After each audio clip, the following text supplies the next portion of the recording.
আসসালামু আলাইকুম। প্রিয় দর্শক, সারা দুনিয়াকে আতঙ্কে রাখা ইরানের সঙ্গে ইসরায়েল এবং যুক্তরাষ্ট্রের যে যুদ্ধ, সেই যুদ্ধের আপাত এক ধরনের সমাপ্তি ঘটেছে।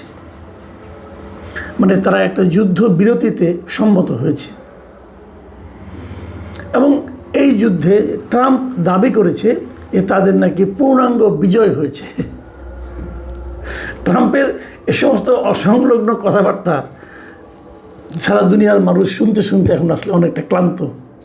40 দিন ছিল এই যুদ্ধ এবং এই যুদ্ধকে সারা দুনিয়ার যত বিশেষজ্ঞ আছে, এক্সপার্ট আছেন যুক্তরাষ্ট্রে এবং যুক্তরাষ্ট্রের বাইরের, তারা সবাই বলেছেন এটা ছিল যুক্তরাষ্ট্রের জন্য একটা অপ্রয়োজনীয় এবং ক্ষতিকর সংঘাত।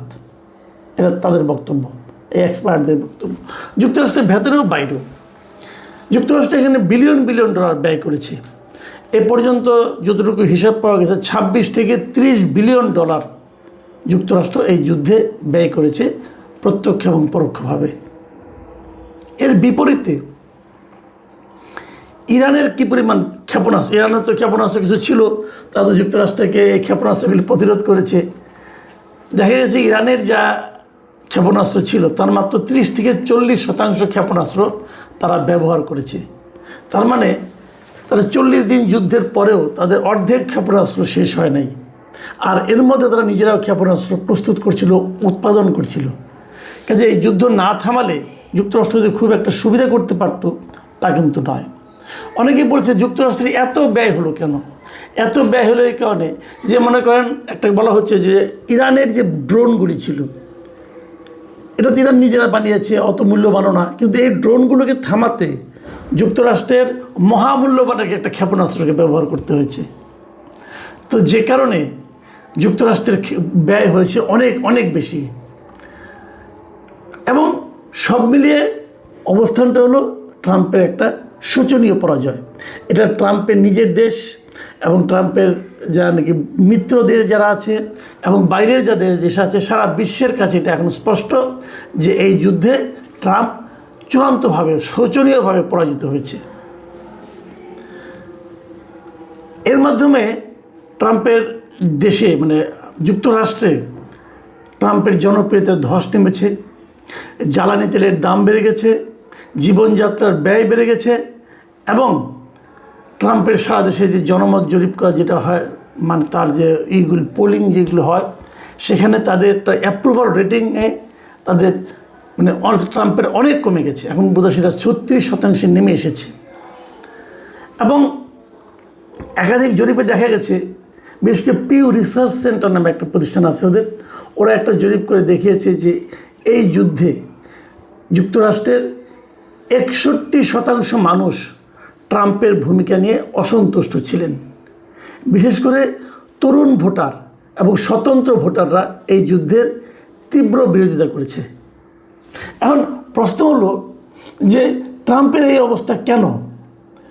ট্রাম্পের অনেকে বলছেন যে ট্রাম্পের মানসিক সমস্যা আছে। তার মানে একজন মনোবিজ্ঞানীর একটা বক্তব্য পড়লাম, তিনি বলেছেন যে ট্রাম্পের বাবার নাকি অ্যালঝাইমার রোগ ছিল, উনি নাকি ভুলে যেতেন কি হচ্ছে না হচ্ছে, এবং সেই রোগের অনেকটা প্রভাব তারা ট্রাম্পের মধ্যেও কিন্তু দেখতে পাচ্ছেন। এলোমেলো কথা, এবং ওনার একটা কথা যুদ্ধের একদম শেষ পর্যায়ে এসে উনি একটা মানে ভয়ঙ্কর কথা বলেছেন। ওনার ট্রুথ সোশ্যাল নামে ওনার নিজস্ব যে এটা আছে সোশ্যাল মিডিয়া, সেখানে উনি বলেছিলেন যে উনি নাকি আর তার যে একটা সে আলটিমেটাম দিয়েছিল, যে আলটিমেটাম না মানে তাহলে পুরো ইরানের সভ্যতাটাকে উনি ধ্বংস করে দেবেন। এখন একটা সভ্যতাকে আপনি ধ্বংস করবেন কিভাবে?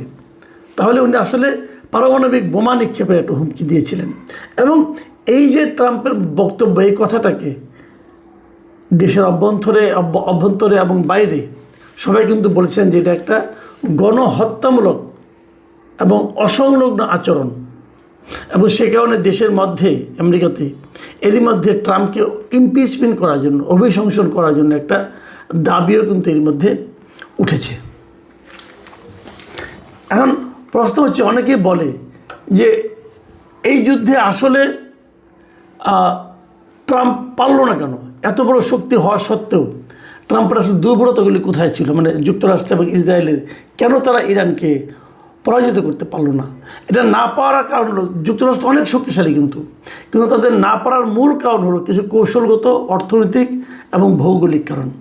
প্রথম যে কারণটা বলা হয়ে থাকে সেটা হলো যে ইরান প্রথমেই এই যুদ্ধের কয়েকদিনের মাথায় সে হরমুজ প্রণালী বন্ধ করে দিয়েছে। হরমুজ প্রণালী হলো সারা দুনিয়াতে তেল পরিবহনের একটা গুরুত্বপূর্ণ পথ, এবং এই হরমুজ প্রণালী বন্ধ করে দেওয়ার কারণে সারা দুনিয়া, এমনকি আমেরিকাতেও তেলের দাম হু হু করে বেড়ে গিয়েছিল। আমেরিকার এক গ্যালন তেলের দাম $7 পর্যন্ত উঠে গিয়েছিল। এটা অস্বাভাবিক একটা দাম হয়েছিল। একটা কারণ ছিল। আরেকটা কারণ বলা হয়ে থাকে ইরানের যুদ্ধ কৌশল, রণকৌশল যেটা ছিল, এটাকে অ্যাসিমেট্রিক রণকৌশল বলা হচ্ছে এটাকে। এবং ওরা কী কাজটা করেছে, তারা সরাসরি সম্মুখ যুদ্ধে না যেয়ে ইরান তাদের কিছু ড্রোন এবং নিখুঁত কিছু মিসাইল ব্যবহার করে যুক্তরাষ্ট্রের জন্য এই যুদ্ধটাকে অত্যন্ত ব্যয়বহুল করে দিয়েছে।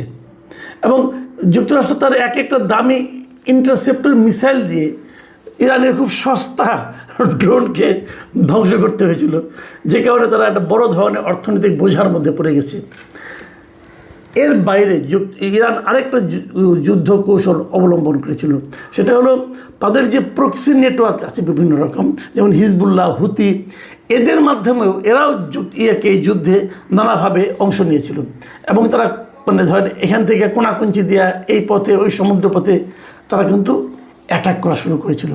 যে কারণে যুক্তরাষ্ট্রের যে অবস্থাটা হয়েছে, অনেক সময় এরকম হয় না, আপনি বিশাল একটা মিসাইল নিয়ে গেলেন, মিসাইল নিয়ে যে আপনার উপর মনে করেন মৌমাছি লেলিয়ে দেওয়া হলো। এখন এই মৌমাছির কি আপনি কি মিসাইল দিয়ে মারতে পারবেন? অনেকটা ঘটনা ঘটেছে এরকম।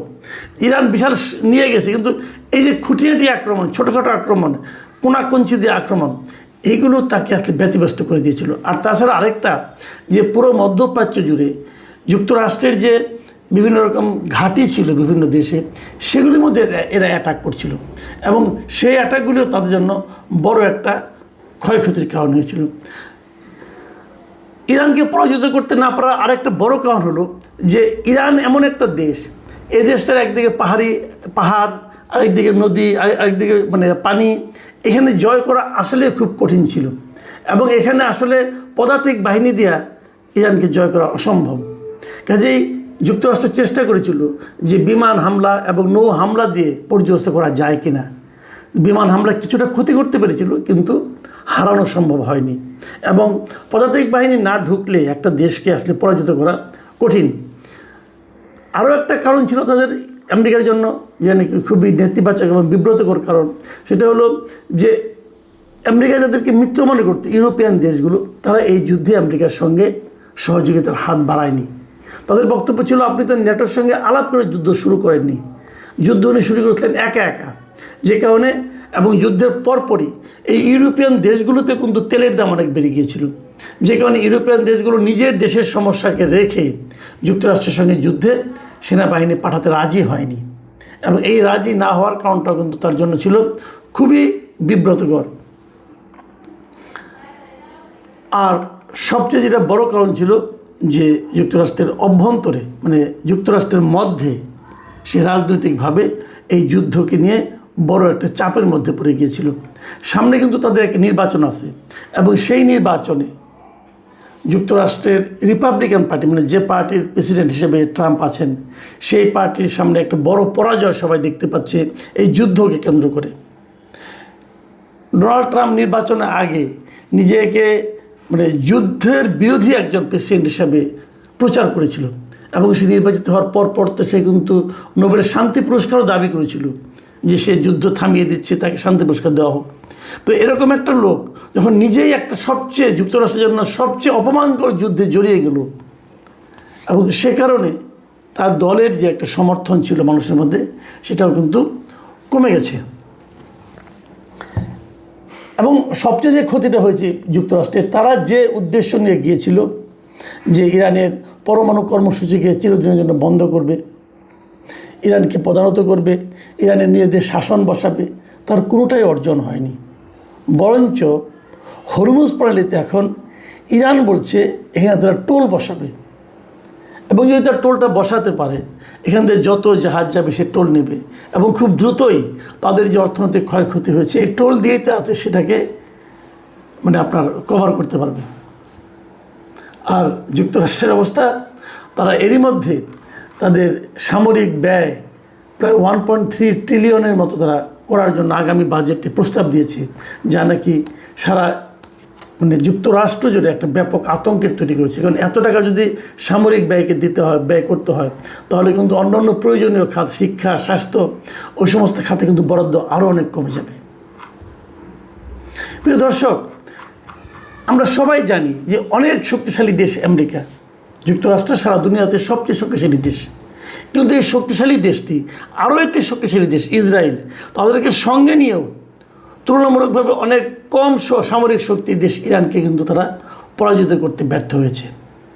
মূল কারণ, তারা একটা ইরানের উপর অন্যায় যুদ্ধ চাপিয়ে দিয়েছিল এবং এই অন্যায় যুদ্ধ চাপিয়ে দেওয়ার কারণে এত শক্তি নিয়েও তারা কিন্তু এই যুদ্ধে বিজয়ী হতে পারেনি। ট্রাম্প এখন চেষ্টা করছে নানাভাবে বলে যে না আমরা যুদ্ধে জিতেছি, আমরা অমুক করেছি, আমরা তমুক করেছি। আসলে তারা কিছুই করতে পারেনি। বরঞ্চ প্রমাণ হয়েছে যে ইরানের সঙ্গে যুদ্ধ করে ইরানকে পরাজিত করা যায় না। তবে শঙ্কার একটা জায়গা আছে, সেই জায়গাটা হলো ট্রাম্পকে যারা চেনেন, উনি সকালে এক কথা বলেন, বিকেলে আরেক কথা বলেন। যুদ্ধবিরতি হলেও উনি আবার আক্রমণ করবেন কিনা সেটা বলা কিন্তু বড় কঠিন। যে জন্য এই যুদ্ধবিরতির সময় কিন্তু 10টা চুক্তিও হয়েছে, যে এই 10টা চুক্তি সবাই মেনে চলবে এবং সেই চুক্তিগুলি অনেকটাই আমার বিবেচনায় ইরানের পক্ষে গেছে, প্রায় সবগুলি। তারপরেও এই চুক্তি ট্রাম্পের পক্ষে না মেনে কোনো উপায় ছিল না। আমরা জানি না এখান থেকে ট্রাম্প এবং যুক্তরাষ্ট্রের শিক্ষা কতটুকু হবে। আগামীতে সারা দুনিয়াতে এই যে আতঙ্ক সৃষ্টিকারী যুদ্ধগুলো এভাবেই চলতে থাকবে নাকি চলবে না, এটাও আমরা বুঝতে পারছি না। তবে আমাদের জন্য স্বস্তির খবর একটাই, এবার হয়তো তাহলে মধ্যপ্রাচ্য থেকে তেলের সরবরাহটা একটু নিয়মিত হবে এবং আমাদের এখানে যে সংকটের আশঙ্কা আমরা করছিলাম সেটা হয়তো সাময়িকভাবে মানে আপনার চলে যাবে। প্রিয় দর্শক, এখন এই পর্যন্তই। আল্লাহ হাফিজ।